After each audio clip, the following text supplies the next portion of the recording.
السلام علیکم friends, welcome back to my channel novels کی دنیا۔ فرینڈز، ہم اپنے ناول یقین محبت کا نیکسٹ پارٹ سٹارٹ کرتے ہیں۔ وہ لان میں بیٹھی اپنی مہندی دیکھ رہی تھی جب اذہان کو تیزی سے چہرہ چھپائے روم میں جاتے دیکھا تھا۔ اذہان ریحا شیئر کرنا چاہتی تھی، وہ اذہان کا پوچھنا چاہتی تھی اور وہی بتا سکتا تھا۔ اس کے خلاف ثبوت وہ اس لمحے اندر سے کتنی تکلیف میں تھی۔ تمہارے چہرے پر کیا ہوا ہے؟ وہ مزید بولتی جب اس کی آواز کان سے ٹکرائی تھی۔ کمرے میں جاؤ ریحا، آئندہ مجھے اس کے یا کسی کے ساتھ بھی میری اجازت کے بغیر نظر آئی تو مجھ سے برا کوئی نہیں ہوگا۔ کیوں؟ وہ میرا کزن ہے، آپ مجھے ایسے روک نہیں سکتے، نہ میں رکوں گی۔ وہ خاموشی توڑتے غصے سے بولی۔ اور میری جان، اگر بھول رہی ہو تو یاد دلا دوں، میں اب تمہارا شوہر ہوں۔ اس کے قریب ہوتے آہستہ آواز میں چباتے کہا تھا۔ روم میں جاؤ، وہ دوبارہ زور دیتے بولا تھا جبکہ اذہان شرمندہ سا نظریں چرائے تھا۔ بھائی میری بات، شٹ اپ، مجھے بھائی تو بالکل بھی مت کہنا، وہ ریحا کو جاتے دیکھ بولا تھا۔ رات کا غصہ اب بھی تھا۔ وہ دروازہ کھولتے اس کے کمرے میں تھا۔ کہاں گئی وہ بھی حال سے ڈھونڈ رہا تھا۔ کسے ڈھونڈ رہے ہو؟ اس کے قدم منجمد ہوئے تھے۔ آپ کسی کو نہیں؟ وہ ماتھے پر آئی نمی صاف کرتے، مسکرانے کی صحیح کرتے، نارمل ہوتے بولا تھا۔ تو پھر یہاں کیا کر رہے تھے؟ وہ قدم اس کی جانب بڑھاتے جبڑے بیچے سپاٹ سا تھا۔ میں وہ کب سے میرے فلیٹ میں رکھا تھا اسے۔ کسے؟ وہ خوفزدہ ہوا تھا۔ زوردار تھپڑ اس کے منہ پر مارا تھا کہ وہ 2 قدم پیچھے لڑکھڑایا تھا۔ شرم آئی تمہیں؟ اپنی حرکت پر اتنے بے غیرت ہو گئے تھے تم اذہان؟ اتنی آخر آئی تھی تو رشتہ بھیجتے، اس لڑکی کے گھر ایک ناجائز رشتے میں بندھنے کی کیا ضرورت تھی؟ وہ شدید طیش میں تھا۔ بھائی آئی ایم سوری، پلیز مجھ سے غلطی۔ وہ شرمندہ سا سر جھکائے تھا۔ سامنے دوسرا شخص فیملی ڈرامہ انجوائے کر رہا تھا۔ تب تک وہ لڑکی سر جھکائے واش روم سے باہر آئی تھی۔ اذہان کو مزید شرمندگی نے گھیرا تھا۔ وہ تو چلو مرد تھا، تم تو لڑکی تھی نا، تمہیں اپنی عزت کا خیال نہیں تھا۔ وہ اس کے جھکے سر کو دیکھتے چپ نہ رہ سکا۔ اپنے بھائی سے پوچھے، ہمیشہ عورت کو بلیم نہیں کیا کریں، مرد بھی برابر کا ذمہ دار ہوتا ہے، وہ کاٹدار لہجے میں بولی تھی۔ تم جیسی ہی ہوتی ہیں، میرا جسم میری مرضی کا ٹیگ لگا کر گھومنے والی مرد کو نمائش دکھانا فرض ہوتا ہے۔ جب تمہیں ہی اپنی عزت کا خیال نہیں تو اسے کیا کہوں؟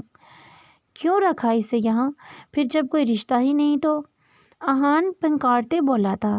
رشتہ کیوں نہیں ہے مسٹر؟ میں آپ کے بھائی کے بچے کی ماں بننے والی ہوں، سمجھے آپ؟ اور جانتے ہیں اس کی کرتوت؟ مجھ پر جو فتوے جاری کر رہے ہیں، آپ کا بھائی مجھے آگے کسی کو پیش کرنے والا تھا۔ یہ تمہارے بھائی کی مردانگی ہے۔ وہ تو پھٹ پڑی تھی۔ یہ کیا کہہ رہی ہے اذہان؟ وہ مزید طیش میں ہوا تھا۔ میں کچھ پوچھ رہا ہوں، تم اپنے کیریئر پر فوکس کرنے کی بجائے یہ سب کرتے پھر رہے ہو۔ اذہان اپنے ہاتھوں پر ضبط کیے تھا، ورنہ دل چاہ رہا تھا اذہان کو شوٹ کر دیں۔ سب کی محبتوں کا یہ صلہ دیا تھا اس نے۔ پلیز اپنا فیملی ڈرامہ بعد میں جاری رکھنا ایڈوکیٹ صاحب۔ فی الحال تنین حیدر کے گھر والوں نے ان کی گمشدگی کی رپورٹ درج کرائی ہے، لہٰذا وہ تمہارے فلیٹ میں پچھلے 1 دن سے پائی گئی ہے۔ سوری ٹو سے، اس کے مطابق تمہارے بھائی یا تمہیں مجھے اریسٹ کرنا پڑے گا۔ غازیان نے SHO کو ہتھکڑی لگانے کا اشارہ دیا تھا۔ آئی ایم سوری بھائی، پلیز مجھے معاف کر دیں، میں مجبور تھا۔ دنین سے میں نے کورٹ میرج کر لی ہے، وہ میری بیوی ہے۔ اب کوئی قانون بھی بالغ افراد کی شادی کرنے پر کم از کم اسے حراست میں لینے کا اختیار نہیں رکھتا۔ آخر پر وہ سامنے کھڑے غازیان کو جتاتے بولا تھا، جبکہ اذہان تو اس کے انکشاف پر کنگ تھا۔ کل اس کی زندگی کا اہم دن تھا اور وہ یہ معاملے نپٹاتا پھرتا۔ کتنی ذلت ہوئی تھی جب یہ شخص اس کے فلیٹ پر پائی جانے والی لڑکی کی وجہ سے اسے اس کے گھر سے اریسٹ کر کے لے گیا تھا۔ رپورٹ خارج کرنے کے لیے اسے اذہان کا وکیل بننے اور وہ رپورٹ اور نکاح نامہ ایڈوانس کے طور پر چاہیے تھے، جبکہ ریحا تو کچھ سننے کو تیار نہ تھی۔ مخص کاغذ کے ٹکڑوں کو لے کر وہ اسے کریکٹر لیس کہتے اسے بلیم دے رہی تھی، نہ وہ اسے ایکسپلین کرنے والا تھا۔ آج اس کی ضمانت ہے، اس سے پہلے وہ اس کی طبیعت اچھے سے صاف کرنا چاہتا تھا۔ تمہاری ہمت کیسے ہوئی میرے گھر آنے کی؟ وہ لک اپ میں آتے دھاڑا تھا۔ ویسے بڑے ہی جگر والے ہو، داد دیتا ہوں تمہارے بڑے دل کی۔ ایسی لڑکی کو اپنایا جس کے ساتھ ابھی وہ مزید بولتا جب تنی رگوں سے اپنے اشتعال پر آپاک ہوتے اس کا چہرہ دبوچی جھٹکاتے آتیا۔ غازیان نے بغیر جواب دیے پلٹتے اس کے چہرے پر اتنے تھپڑ جڑے تھے کہ اس کا چہرہ سوج گیا تھا۔ آئندہ اس کے بارے میں بکواس کی یا میرے گھر کے نزدیک نظر آئے، ایسے کیس ڈالوں گا تم پر، زندگی نکل جائے گی پر جیل کی دیواریں تمہارا مقدر بن جائیں گی۔ رہی بات ظرف کی تو سنو، اسے نکاح کے پاک رشتے سے اپنایا ہے، گھٹیا انسان جو تجھ جیسا کمینہ نہیں سمجھ سکتا۔ میری نظر تم پر ہے۔ جس دن اس نے اپنے مجرموں کے بارے میں زبان کھولی یہ مجھے پتہ چلا تو دیکھ کمینے تیرا کیا حال کرتا ہوں۔ ایک آخری ٹھوکر مارتے وہ باہر نکلا تھا۔ رات کے وہ گھر پہنچا تھا۔ پورچ میں گاڑی روکتے وہ بھاری قدموں سے اندر داخل ہوا۔ رات کی گہرائی میں ٹھنڈک سی تھی، وہ اپنی تاریکی میں بہت سے راز دفنائے تھی۔ وہ کمبل سینے تک اوڑھے اس کے بستر پر دراز تھی۔ وہ فریش ہوتے باہر آیا تھا، قدم اپنی ماں کے کمرے کی جانب تھے۔ حیرت ہوئی، وہ جاگ رہی تھیں۔ اب سوئی نہیں؟ غازیان ان کے پاس بیٹھتے بولا تھا۔ وہ گہری سوچ میں آج کے دن کا معاملہ سوچ رہی تھی۔ آج جب کچن میں اس سے سامنا ہوا تھا وہ دوپٹہ مروڑتے ان سے چھپ رہی تھی، وہ ناگوار تاثر دیتے باہر آ گئی تھیں۔ تھوڑی دیر بعد ان کی طبیعت اتنی خراب ہوئی وہ ڈرتے ان کے پاس آئی تھی۔ ان کی حالت دیکھتے ان کا خیال اس انداز میں رکھا تھا، انہیں اپنی خود ساختہ قائم شدہ نفرت کی دیوار بے معنی لگی تھی، لیکن پھر بھی وہ اسے کیوں نہیں قبول کر پا رہی تھی۔ صبح میری واپسی کی فلائٹ ہے۔ اتنی جلدی؟ وہ حیران ہوا تھا۔ تم ریسٹ کرو غازیان، تھکے ہوگے، دروازہ بند کر جانا۔ غازیان نے لب پیچھے بات بدلنے پر ان کی پشت دیکھی تھی۔ وہ روم میں واپس آیا تھا۔ دن کی باتیں دماغ میں گردش کرتے اس کو پاگل کر رہی تھی۔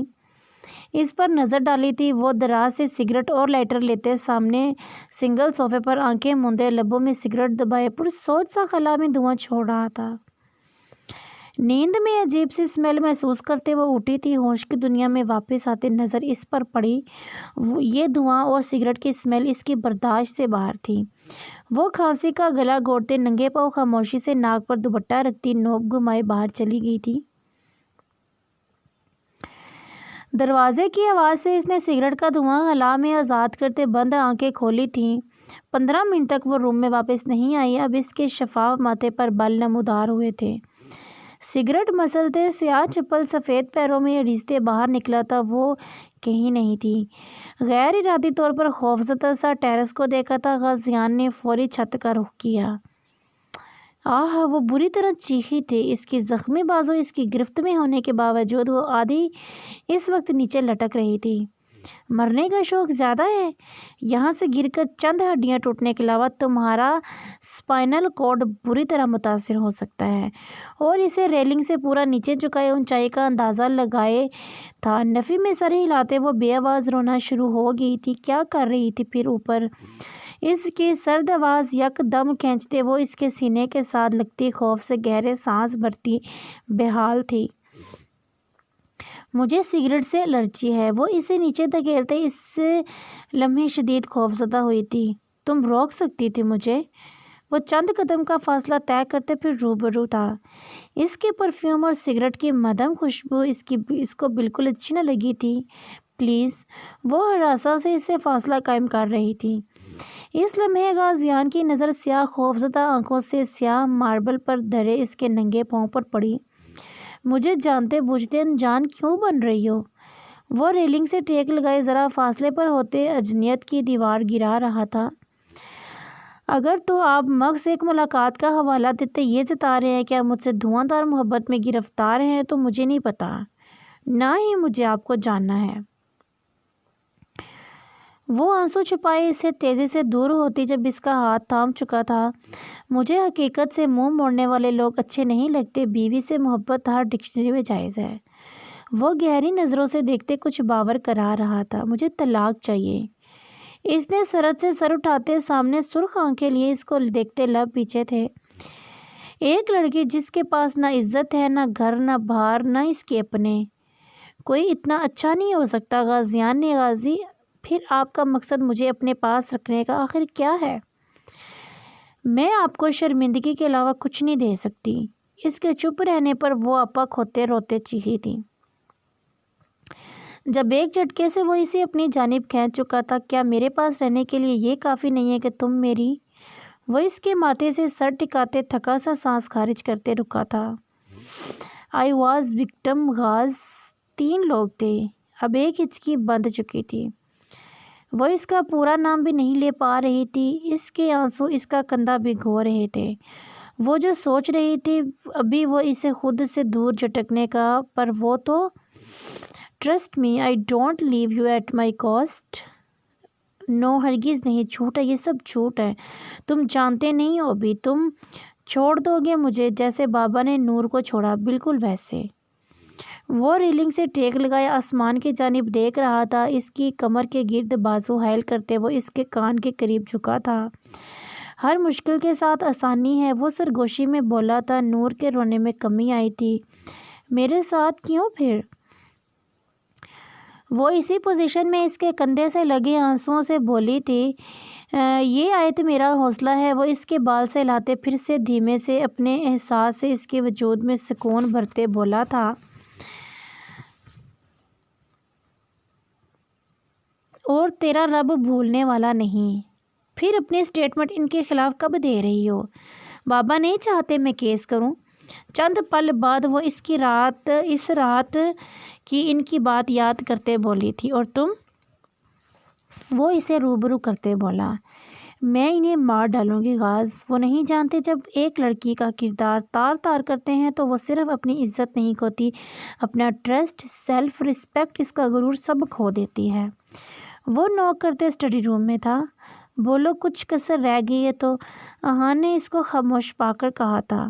بھائی میں شرمندہ ہوں، بس معافی مانگنا چاہتا ہوں۔ وہ نظریں جھکائے تھا۔ اپنا ولیمہ کینسل کرتے آگے کیا ہے، اس کے ساتھ تمہارا نکاح ہے۔ ماما بابا کو بڑی مشکل سے منایا ہے کہ وہ اچھے لوگ ہیں اور تم اس لڑکی کو پسند کرتے ہو۔ اس لڑکی کے گھر والوں کو ہینڈل کرنا اب تمہارا کام ہے، اور مزید اپنے متعلق گھور افشانیاں کرنے سے روکنا بھی۔ اس کے بعد کا مطلب سمجھتے وہ انتہائی شرمندہ ہوا تھا۔ تھینک یو بھائی، وہ پرسکون سانس خارج کرتے بولا تھا۔ یہ نہیں سمجھنا تمہیں معاف کر دیا ہے یا تمہارے کرتوت چھپا لیے ہیں۔ وہ ابھی طیش میں تھا۔ وہ کبرڈ سے کپڑے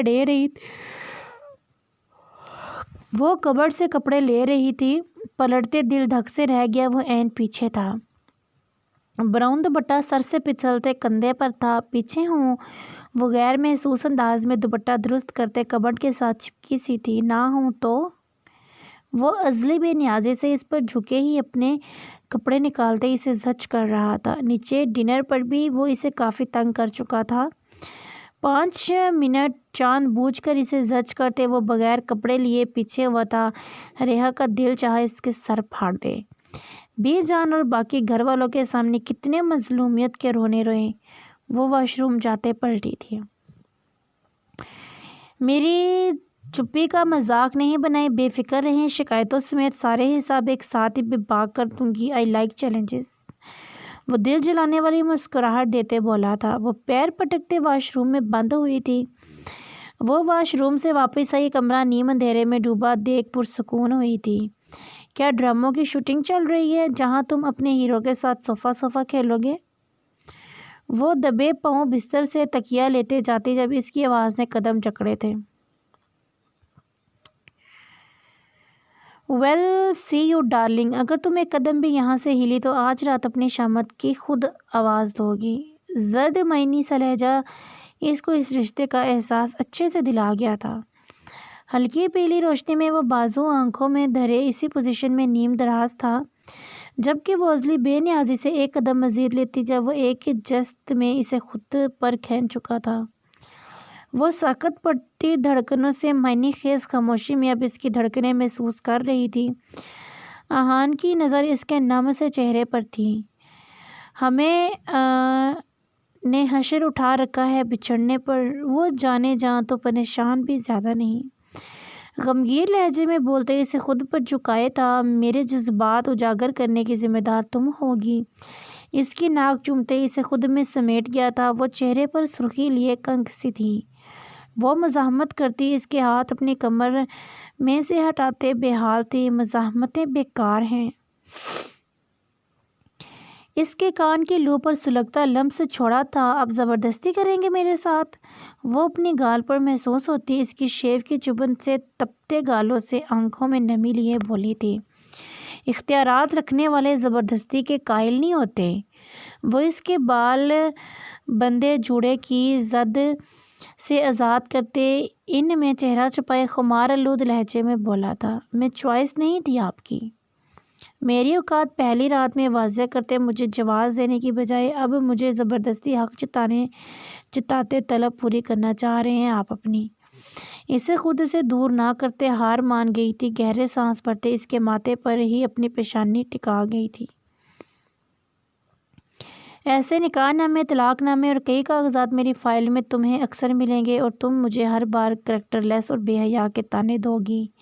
مخص کاغذ کے ٹکڑے میری فائل میں دیکھتے جو لفظ تم نے میرے لیے استعمال کیے ہیں ریحا، وہ میرے لیے ناقابل برداشت تھے۔ اس کے بال اپنے چہرے اور سینے سے ہٹاتے اسے بیڈ پر لٹاتے اس سے پرے ہوا تھا۔ اس کے زبردستی والے لفظ اسے چھپے سے تھے۔ میرے سارے جذبات احساسات صرف ایک لڑکی کے لیے ہوں گے جس کی ناک اور بالوں کے بعد عنقریب مجھے اس سے محبت بھی ہو جائے گی، اور وہ صرف مسز آہان ہوگی۔ اپنی ذات کے حوالے سے مزید وضاحت نہیں دوں گا، تمہارے قریب تب آؤں گا جب مجھ سے اپنی بدتمیزی پر سوری کرو گی۔ وہ بے ہنگم ہوتی دھڑکنوں میں اس کے دہرائے لفظ رات گئے تک سوچتی، اس کی پشت دیکھ رہی تھی۔ ریحا جلدی کرو یار، وہ فائلز تھامے بیزار سا تھا۔ آ رہی ہوں بس۔ وہ آج ویک کی چھٹیاں ختم ہوتے اذہان کی زبردستی کرنے پر یونیورسٹی جا رہی تھی۔ اذہان کے بند روم پر غیر ارادی نگاہ ڈالی تھی۔ اذہان کے ساتھ آپ کی کوئی نچاکی چل رہی ہے؟ وہ اسے سنجیدہ سا ڈرائیو کرتے دیکھ بولی تھی، نون آف یور بزنس۔ وہ کن کوئی تھی۔ آپ مجھے ڈیگریڈ کرنا فرض سمجھتے ہیں؟ وہ چند ثانیوں پر رندی آواز میں بولی تھی، نہیں، تمہیں بس مجھ سے مطلب ہونا چاہیے، میری موجودگی اور غیر موجودگی سے فرق پڑنا چاہیے، ویسے بھی تمہیں یونیورسٹی میں ہی ڈراپ کروں گا۔ اس کا ہاتھ تھامتے اسٹیئرنگ پر اپنے مضبوط ہاتھ کے نیچے دھرے وہ اسے پاگل کر رہا تھا۔ وہ کیا چاہ رہا تھا وہ بس اس تک محدود ہو جائے، وہ اسے رات سے بالکل سمجھ نہیں پا رہی تھی۔ وہ اس کو کچن میں دیکھ رہی تھی، وہ ماتھے پر بکھرے بالوں میں بلیوٹی شرٹ پر اپیرن باندھے نفاست سے سارے کام کر رہا تھا۔ کوک کیوں نہیں رکھا تم نے؟ ملیحہ نے اس کو دیکھتے کہا تھا، مجھے کھانا گھر میں صفائی ستھرائی سے بنا پسند ہے۔ وہ اس کا ناشتہ دیکھتے حیران تھی، مکس 2 براؤن بریڈ، 1 یولک، بغیر بوائل انڈا اور فریش جوس کا گلاس تھا، بس سائڈ اور ڈائٹ کونشین تھا تبھی اتنا فٹ تھا۔ کیا ہوا؟ وہ اس کا بگڑا منہ دیکھتے چیر کھینچتے بولا تھا، فرق صرف اتنا ہے، اس کی ماں آملیٹ کے ساتھ خشک روٹی کھا رہی تھی، وہ اس کے آگے بھی غازیان جیسا ناشتہ پڑا تھا۔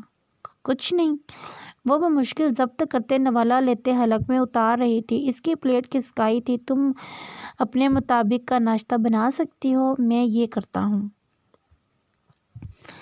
وہ سر ہلاتے پہلی دفعہ خود سے سادہ بریڈ کے ساتھ چیز آملیٹ بنانے چلی گئی تھی۔ میں واپس جا رہی ہوں، میں تمہیں کبھی بھی شاید ایک بہو کی حیثیت نہ دے پاؤں گی، تم بہتر سمجھتی ہو میرا بیٹا، تمہیں ڈیزرو کر ہی نہیں سکتی۔ خود سوچو وہ معاشرے میں تمہیں لے کر کیسے موو کرے گا۔ وہ لانچ میں اس کی چپتی باتیں سنتے خود پر ضبط کیے تھی، اگر آپ کی بیٹی کے ساتھ یہ سب ہوتا تو اس سے رشتہ توڑ دیتی آپ۔ ملیحہ کا دل دہلا تھا، میری کوئی بیٹی ہی نہیں ہے سمجھی، صرف ایک بیٹا ہے، مجھے جانے کیا ہو گیا ہے۔ امید کروں گی تم میری بات سمجھو گی۔ وہ ہمدردی جتا رہا ہے تو تم اسے محبت نوازشیں سمجھنے نہیں بلکہ بھیک ہی سمجھنا۔ دل زخمی کرنا کوئی ان سے سیکھتا، وہ اتنی بے حس عورت تھی تو وہ وہ کس پر تھا؟ نور کا دل بے ساختہ اس کو سوچتے دھڑکا تھا۔ چلے ماما، لاکڈ کر لینا، وہ اس کے قریب ہوتے بولا تھا۔ وہ بے ساختہ پہلی دفعہ جانے کیوں اسے دیکھتے پلکیں جھکا گئی تھی۔ وہ بلیک جیکٹ پہنتے اب فون پر کچھ ہدایات دے رہا تھا، جبکہ ملیحہ نے لاکڈ کی بات پر تنزیہ دیکھا تھا۔ وہ فی الحال تنہا اندھیرا کونا چاہتی تھی۔ وہ اس روم میں گئی تھی جو بند تھا۔ دھڑکتے دل سے نوب گھمائے دروازہ کھلتا چلا گیا تھا۔ روم میں لائٹ آن کرنے سے وہ کنک تھی۔ پورا روم بابا کے روم والی چارکول پینسل آرٹ والی پینٹنگز جو اس نے اسٹارٹ میں آرٹ شروع کی تھی وہ والی تھی، اس نے خود بنائی تھی، اس سے بھرا پڑا تھا۔ وہ مزید حیران ہوئی جب کاؤچ کے پاس پڑی 3 سال پہلی اپنی مریض میں خریدی جانے والی اسکیچ بک اور وہ لیٹر دیکھا تھا۔ وہ حلق تر کرتے دیکھ رہی تھی۔ اسے وہ شخص تھوڑا بہت تو یاد تھا، پر وہ یہ سب ابھی تک سنبھالے تھا۔ دل تیزی سے دھڑک رہا تھا۔ اسکیچ بک پر ہاتھ پھیرتے وہ گزرے دنوں میں کھوتے خود کو وہاں محسوس کر رہی تھی۔ میں چاہتا ہوں وہ مجھے تنہائی کے لمحوں میں اپنی انگلیوں کے ہنر سے کنویکس پر اتارے۔ اسکیچ بک کے فرنٹ پر تحریر درج تھی۔ وہ اسکیچ بک لیتے صوفے سے ٹیک لگائے بیٹھی تھی جس پر سارے اس کے پرشین نیٹ کے اسکیچز تھے۔ مجھے اس سے محبت نہیں ہے، بس وقتی اٹریکشن تھی شاید، لیکن جب وہ مجھے اس دن بکھری حالت میں ملی تھی میں بے سکون تھا۔ یہ کیا تھا؟ میں خود کو بے بس محسوس کر رہا تھا۔ فکرہ صحیح ہے، مکمل نہیں تھا، کچھ تو ادھورا سا تھا۔ وہ ان کو چھوڑتے واپس آیا تھا۔ آج نائٹ میں اس کی ہاسپٹل سے مینجمنٹ کی ٹیم سے میٹنگ تھی۔ وہ غیر ارادی طور پر اسے ڈھونڈتے دھڑکتے دل سے وہاں گیا تھا۔ وہ ساکت ہو گیا تھا۔ وہ اسکیچ بک تھامے زمین پر بیٹھے صوفے سے ٹیک لگائے اس پر سر جھکائے تھی۔ سماب، تم ٹھیک ہو؟ وہ سرخ نظریں اٹھاتے اس کے دل میں ہلچل کر گئی تھی۔ نہیں ٹھیک میں، وہ بری طرح چیختے بولی تھی۔ تم انتہا سے زیادہ برے ہو غازیان، وہ اس کا کالر پکڑتے بولی تھی۔ آئی ول ایکسپلین یو۔ یہ سب وہ اس کی حالت سوچتے سمجھا تھا، وہ اس سے بھی غلط سمجھے گی۔ نہیں بتایا چاہیے مجھے یہ سب رکھنے کا کیا مقصد تھا؟ تم نے مجھ سے شادی وہ پینک ہوئی تھی، نہیں ہمدردی نہیں تھی آئی۔ وہ اس کے کندھے تھامتے اسے خود میں سمیٹنا چاہتا تھا۔ ایک لفظ نہیں مجھے سنا غاز، میں تمہارے قابل نہیں ہوں، نہ کبھی ہو سکتی ہوں، پلیز وہ نہیں بولنا، مجھ میں ہمت نہیں ہے مزید بہت سہنے کی، پلیز۔ وہ آنسوؤں کی روانی میں اسے 2 قدم پیچھے لیتے بولی تھی۔ اب تک ہمدردی سمجھتی تھی، مگر اس شخص کا مقصد وہ چاہ کر بھی سمجھنا نہیں چاہتے تھے۔ شٹ اپ، تم سچ کو کبھی بھی جھٹلا نہیں سکتی، میں قابل نہیں ہوں، نہ ہوں۔ وہ اس کا سرخ رویہ چہرہ تھامتے باقی لفظ اپنے ہونٹوں میں سمیٹ چکا تھا۔ وہ نہیں جانتی تھی اس نے اگلا سانس کب لیا تھا۔ وہ اس کا کالر تھامتے وہ سہارا لیے تھی۔ تمہیں سمجھ آ چکی ہوگی۔ وہ اس کے سینے سے لگتے گہرے سانس بھرتے سرخ سی ہوئی تھی۔ مجھے کچھ نہیں سمجھنا، میں کبھی بھی قابل قبول نہیں ہو سکتی۔ وہ اذیت بھرے لہجے میں بولی، کاش یہ شخص اسے اس معاملے کے ہونے سے پہلے مل جاتا، کاش وہ کرلاتے دل سے حسرت کر رہی تھی۔ کیوں تم اپاہج ہو یا مجھے اولاد نہیں دے سکتی؟ اس کی بات پر اس کی شرٹ مٹھی میں تھامے وہ تپے سرخ گالوں سے سمٹی سی تھی۔ آپ نہیں سمجھو گے، کبھی بھی نہیں سمجھ سکتے۔ فی الحال پہلے آپ اور تم کا کانٹیسٹ کلیئر کرو۔ وہ شو ہوا تھا۔ بابا کو چند دن سے دھمکی بھرے لیٹرز آ رہے تھے، وہ اسے اگنور کر رہے تھے۔ اس کا مطلب جسٹس صاحب جانتے ہیں ان لوگوں کو، وہ سوچ سکا تھا۔ میں میڈیکل کالج کے باہر بابا کا انتظار کرتے نکلی تھی۔ وہ اس کاؤچ پر اس کے کندھے پر سر رکھے تھی۔ پھر وہ اس کا سرد ہاتھ تھامتے بولا تھا۔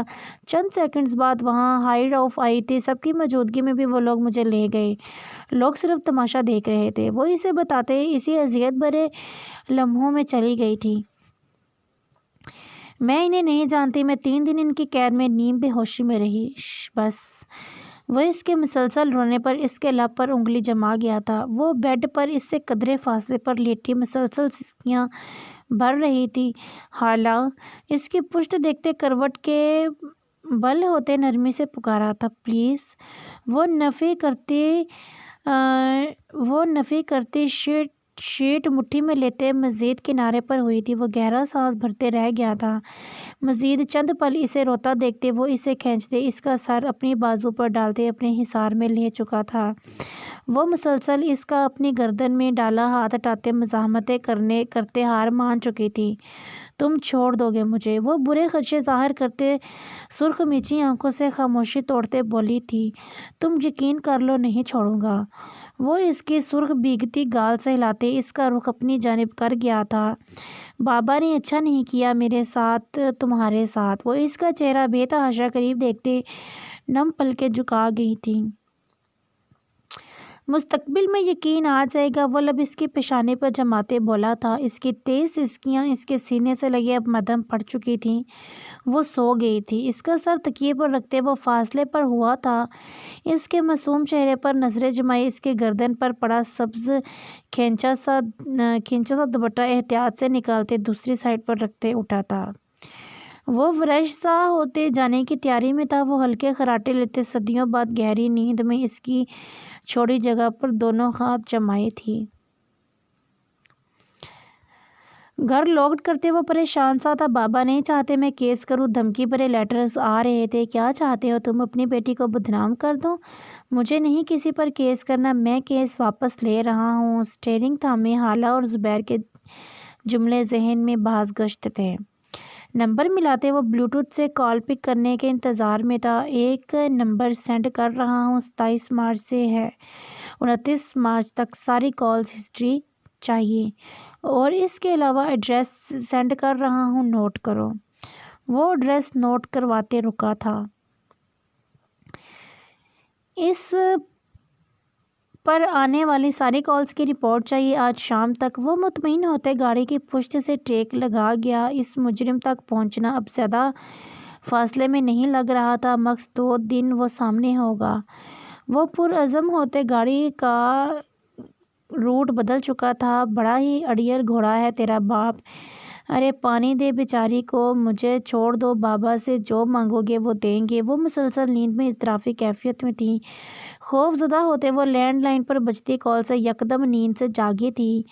وہ پسینے میں شرابور تھی، گھر میں چھائی ہوئی خاموشی بتا رہی تھی وہ کہیں نہیں تھا۔ وہ دھڑکتے دل سے بکھرے سے حلیے میں باہر آئی، ہیلو بابا۔ اگلی آواز پر قدم منجمد تھے۔